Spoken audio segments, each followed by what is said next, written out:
Hit and run मामले में आज कोर्ट के फैसले के बाद हमारे साथ बात करने के लिए पुणे के commissioner of police Amitesh Kumar ji हैं। सर, सबसे पहला सवाल यही होगा कि कोर्ट के सामने आप लोगों की जो मांग थी कि जो नाबालिग है उसे एडल्ट की तरह ट्रीट किया जाए, वो तो आज हो नहीं पाया। आगे क्या भूमिका होगी? देखिए, जो हमने एडल्ट के तरह ट्रीट करने की एप्लीकेशन जो फर्स्ट डे रिजेक्ट की गई थी, उसको दफ्तरी दाखिल किया गया था, उसको फाइल किया गया था, आज उसको ओपन किया गया है।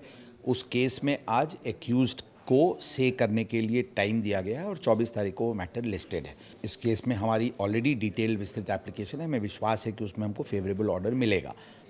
दूसरी जो विषय थी कि इसको ऑब्जर्वेशन होम में भेजा जाए, जो एप्लीकेशन फर्स्ट डे रिजेक्ट हुई थी, आज वो अलाउ किया गया है और उसको 14 दिन के लिए रिमांड होम में भेजा गया है। दोनों ही मैटर में हमारी जो स्टैंड थी वो विंडिकेट हुई है और इस केस को हम प्रॉपरली इन्वेस्टिगेट करके लॉजिकल कंक्लूजन तक ले जाएंगे।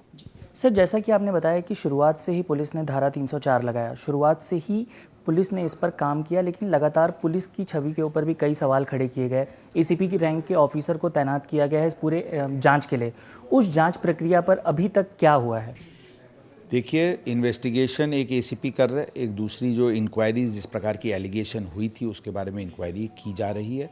एक जो जुवेनाइल जस्टिस की एक्ट के तहत गुना दाखिल हुआ है वो क्राइम ब्रांच इन्वेस्टिगेट कर रही है। सभी मैटर में हमारी कार्रवाई चल रही है। जिस प्रकार का आरोप पुलिस के पर लगाया गया था ये बेबुनियाद है, प्रथम दर्शनी बेबुनियाद है। मैं आपको बताना चाहूँगा कि आप कोर्स पुलिस की जो कोर्स ऑफ एक्शन थी वो आप देखिए।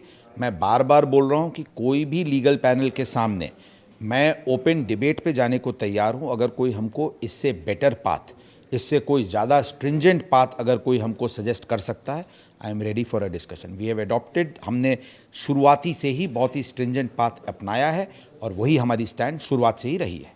सर, ये भी सवाल उठ रहा है कि ब्लड रिपोर्ट में लगातार देरी क्यों हो रही है, उसके पीछे क्या कारण? ब्लड रिपोर्ट हम एक्सपेडाइट करने की कोशिश कर रहे हैं। वो एक अलग डिपार्टमेंट है, फोरेंसिक डिपार्टमेंट में वो गया है रिपोर्ट के लिए। रिपोर्ट अभी अवेटेड है। सर, आखिरी सवाल होगा, क्या कानून के दावपेच का उपयोग करके नाबालिग बाहर निकल सकता है इससे, या पुलिस पूरी कोशिश कर रही है कि ये केस एयर टाइट रहे?